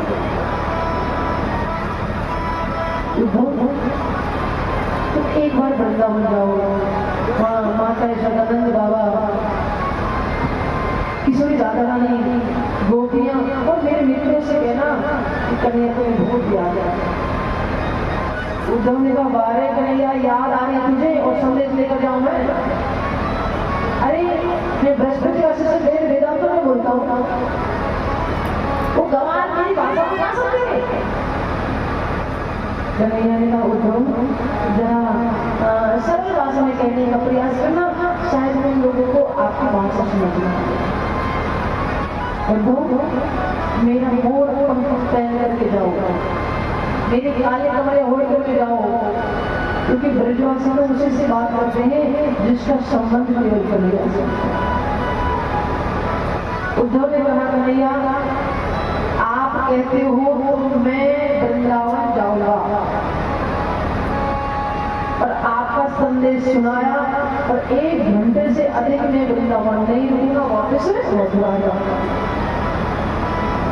कन्हैया मन में सोच रहे हैं उद्धव को जाने के बाद ये पता चल गया कि 1 घंटे में आऊंगा 7 महीने का।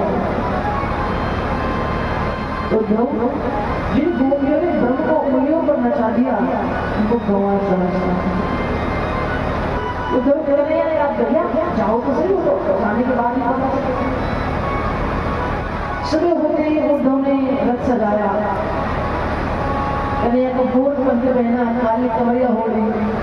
उधर ब्रजवासी बालकों की हालत बड़ी खराब है, रोज मथुरा के मारे वाले आकर के बैठते हैं, सुबह आकर बैठे शाम तक बैठे रहते, और शाम तक जब कन्हैया नहीं जाता तो जाकर के माता यशोदा से कहते मैया तेरो लाला को आज नहीं आया। नहीं कन्हैया ने कहा परसों आ जाऊंगा, शायद कन्हैया भला।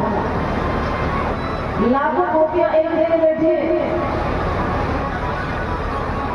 जिस दिन से कन्हैया वृंदावन छोड़ करके मथुरा चला गया उस दिन से गोपियों ने घर का कोई काम नहीं किया। एक गोपी दूसरी गोपी से कहती है अरे सखी प्रियतम ने कहा था परसों आऊंगा, वो परसों कब आएगी? गोपी कहती है वो परसों आएगा। फिर दूसरे ने पूछती है ये सखी वो परसों कब आएगी? प्रियतम ने कहा था परसों आऊंगा। अब परसों परसों करते वर्षों बीत गए, वो परसों रोज की भांति आज भी जब बालक को स्मारक में बैठे हुए थे उन बालकों को एक रथ की ध्वजा चमकते हुए दिखाई।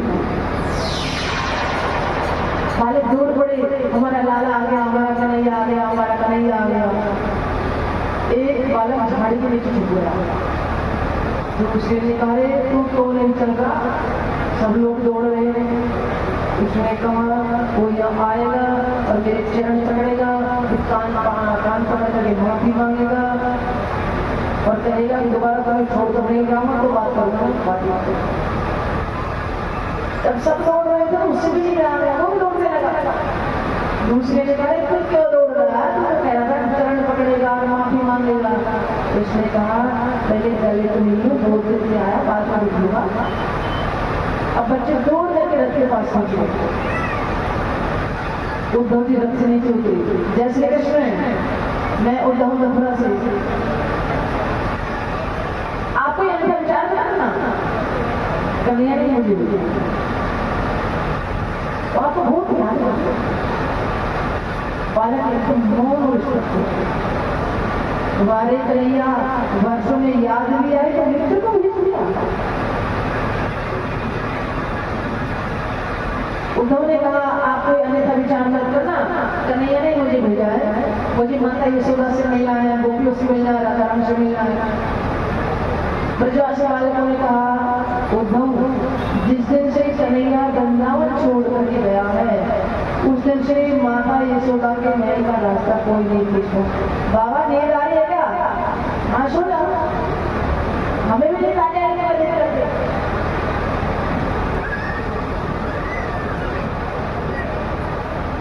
जरूर आती हो, एक दूसरे को आकर हम उसको छोड़े थे, उसको आ जाए, उसको आ जाए तो आप यहाँ पे आ जाए।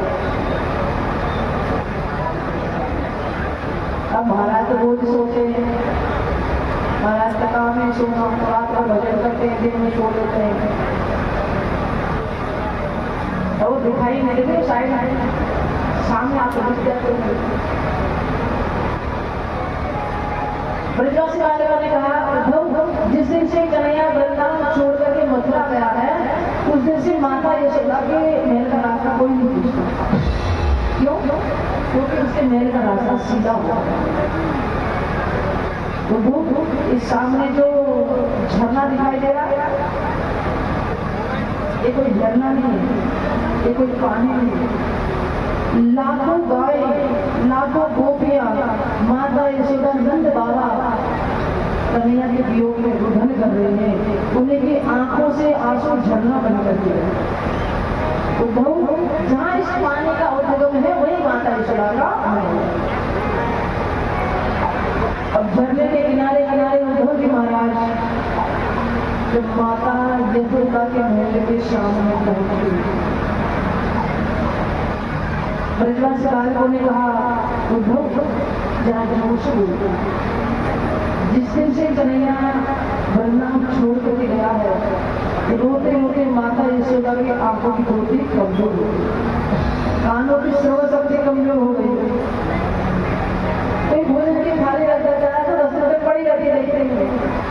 हम जोर से बोलो शायद आपकी आवाज हो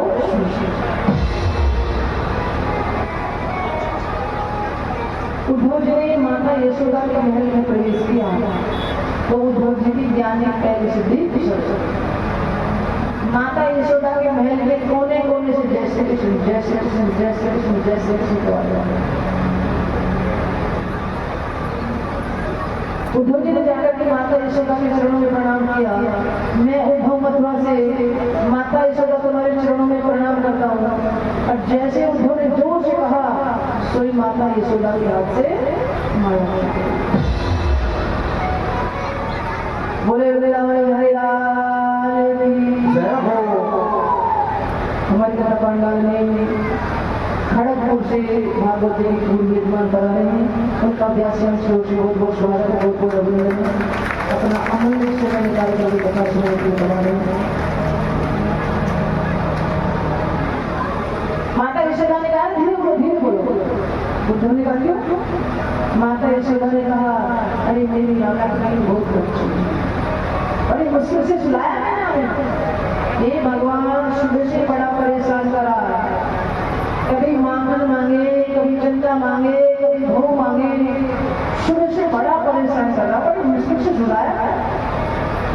तो उद्धव ने सोचा मैं तो बड़े आपको मथुरा छोड़ कर आया हूँ और मैया कह रही है बड़ी मुश्किल से सुलाया। अच्छा मैया आप बता सकते तुम्हारा लाला कहाँ है? मैया कहते मेरा लाला तो ये छोड़।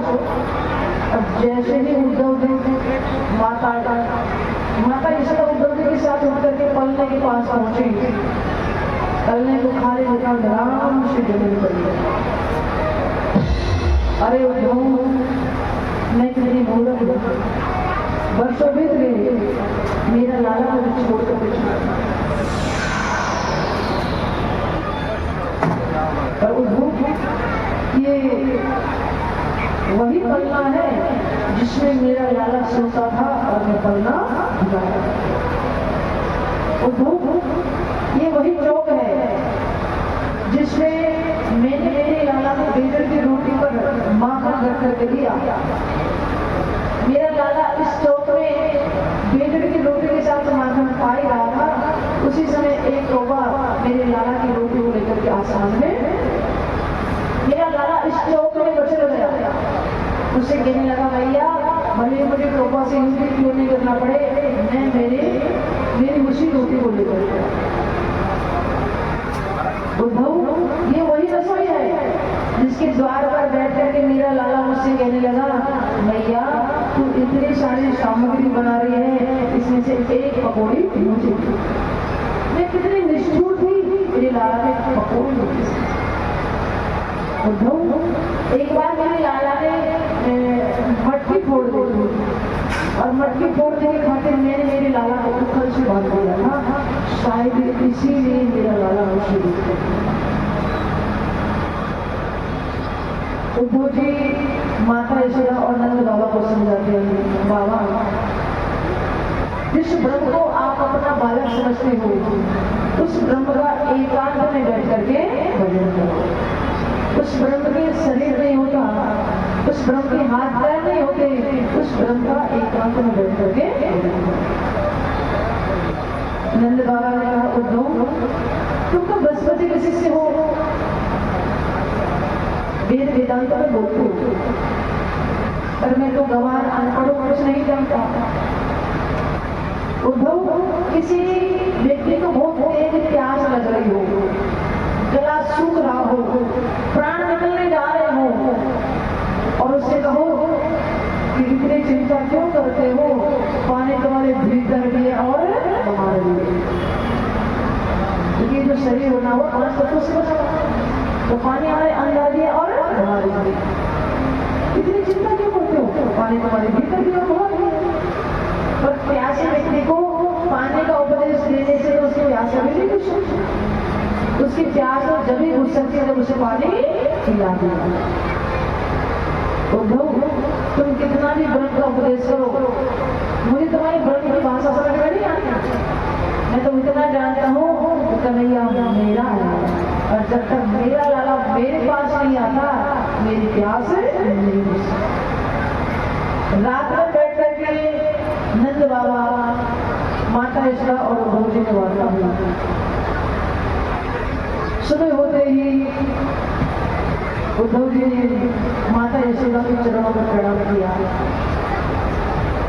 और कहा, मां आप वो नहीं है तो मैं सोच कर किया।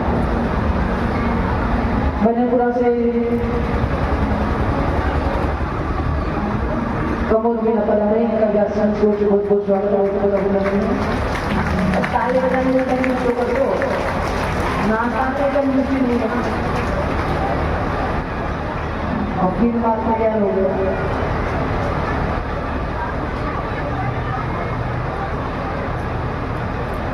बोले बोले राम हरिलाल की जय हो। उधर मेरा मैया आप वो नहीं मैं सोच कर क्या आया, मैं तो आपके चरणों की धूल को भी प्रणाम करने हो गया। और मुझे गोपियों का दर्शन करना है, राधा रानी से मिलना है। उद्धव जी महाराज माता यशोदा को प्रणाम करके जब गोपियों से मिलने के लिए गए तो क्या देखते हैं, लाखों गोपियां एक जगह बैठी हुई और सभी गोपियां अपने अपने स्वप्न की बात राधा रानी को सुनाती। एक गोपी कहती है, किशोरी जी कल रात को मुझे एक स्वप्न आया और स्वप्न में कन्हैया मेरे घर से मारकर चुरा कर भागने लगे। मैं उसके पीछे पीछे दौड़ी, सोई मेरी नींद। एक गोपी कहती है यशोदा, एक गोपी कहती है यशोदा जी कल रात को मुझे एक स्वप्न आया और स्वप्न में मैं यमुना जी पर पानी भरने के लिए गई। कन्हैया वहीं प्रकट हो गए। कन्हैया ने यमुना जी से मेरी मटकी भरी और मेरे सिर पर रख दिया और मेरे पीछे पीछे घर तक आए। और जैसे मैंने मुड़ करके देखा सिर मेरी नींद। एक गोपी कहती है किशोरी जी हम रोज अपने अपने स्वप्न की बात आपको सुनाते हैं और आप कभी अपने स्वप्न की बात हमें नहीं सुनी। क्या आपको कभी रात में स्वप्न नहीं होता या स्वप्न में कन्हैया दर्शन नहीं होता? राधा रानी कहती है गोपियों मैं तुम्हारी भक्ति को प्रणाम करती हूँ कि प्रभु तुम्हें स्वप्न में दर्शन देते हैं, पर मैं क्या करूँ? जिस दिन से मेरे प्राण मुझे छोड़ करके गए हैं मेरी गैर नींद को भी साथ में लेकर के चले गए। जब मुझे नींद ही नहीं आता तो स्वप्न की बात कहाँ से? अरे स्वप्न तो मुझे जब आज में नहीं आता। उद्धव ने सोचा हे भगवान कन्हैया को तो गए हुए वर्षों में भी सोई नहीं है। इतनी देर में भोर आया और भोर आकर के गोपियों के चरण गुन गुन गुन गुन गुन गुन करने लगा। एक गोपी कहती एक ही काला और कृष्ण भी काला है, एक काले काले सब कपड़े ही हो गए। मैंने तो जीवन में यही प्रण कर लिया कि काले से कभी प्रेम करना ही नहीं। जिस किसी ने भी इस काले से प्रेम किया उसको धोखा ही किया। अरे क्या बिगाड़ा था राजा बने ने तो सब राजपाट छीन लिया। क्या बिगाड़ा था राजा बाले ने तो छुप कर के बाण मार दिया। क्या बिगाड़ा था राजा हरिश्चंद्र ने तो दोनों के घर देखना पड़ा। और क्या बिगाड़ा था राजा शनि ने तो शरीर को काट काट करके दरवाजे पर तोड़ना पड़ा। और क्या बिगाड़ा था हमने तो हमारा सब कुछ लूट कर दिया। हमने तो प्रण कर लिया काले से कभी प्रेम करना ही नहीं। अब हमारा तो मतलब कैसे ना एक गोपी कहती अरे तुम्हें क्या कह दिया? इस भौरा ने जा करके कन्हैया से कह दिया तो उसके मन को बड़ा कष्ट हो गया। गोपी ने तुरंत साड़ी का पल्लू आगे किया और उस भौरे से कहती है ये भ्रमर तुम मेरे कन्हैया से ज्यादा कुछ मत करो। ये आपने कुछ कह दिया तो उसके मन को बड़ा कष्ट हो गया। इतनी देर में उद्धव भी आए।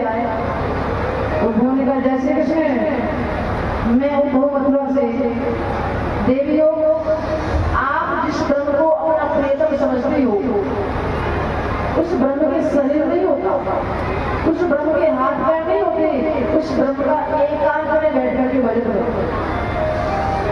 गोपियों ने टेढ़ी नजर से उद्धव की ओर देखा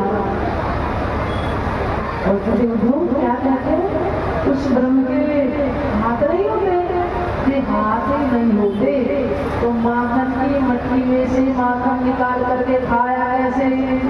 तुम कहते हो पैर नहीं है तो चलकर गाय चराने गया कैसे? तुम कहते हो उसके शरीर नहीं है तो हमारी गलबैया में गलबैया जगह ग्रास है। उद्धव, हम किसी ब्रह्म को नहीं जानते। कृष्ण तने कृष्ण बने, कृष्ण ही हमारे बने, आजो याम उद्धव कृष्ण सोई काम है।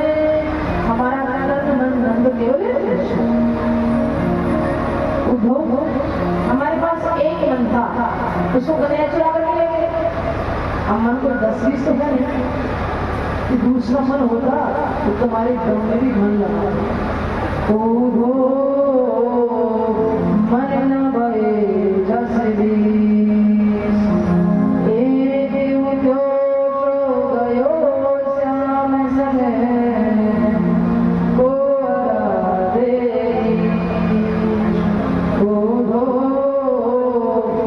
मन न भये जस बीस। हमारे पास एक ही मन था, उसको कमरे चुरा कर लेंगे। हमारे पास 10 तो है, दूसरा मन होता तो तुम्हारे ब्रह्म में मन लगता। मेरी सुनो, मेरी सुनो, कहते कहते गोपियों की आंखों से आंसू की धार लगा। ये तो प्रेम की बात है उद्धव, ये तो प्रेम की बात है उद्धव, बंदगी तेरे बस की नहीं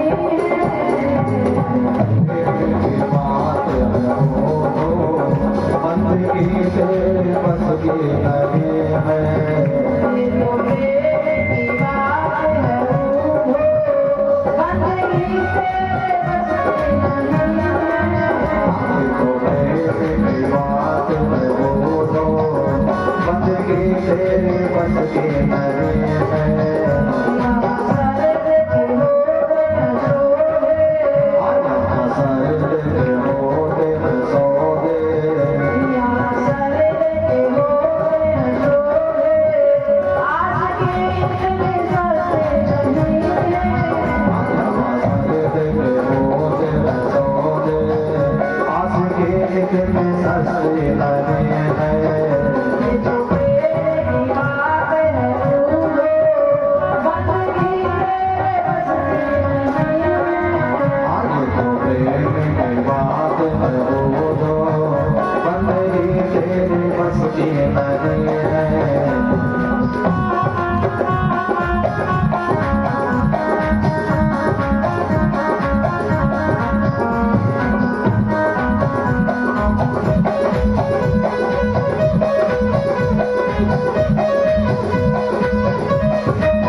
तेरे बस की नहीं है।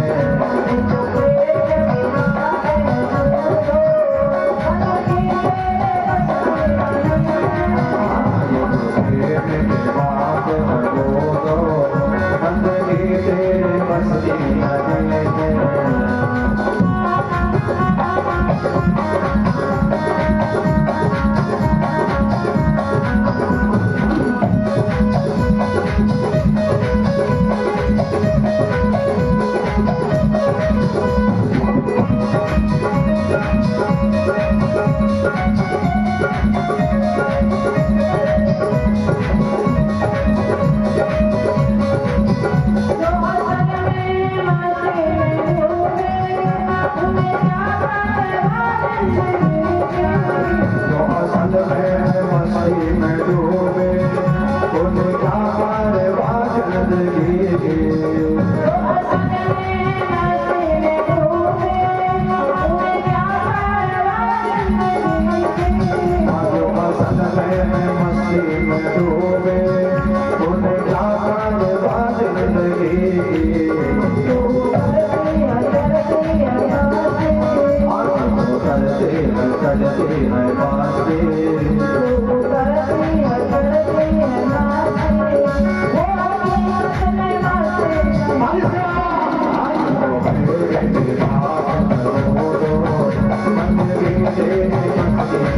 you.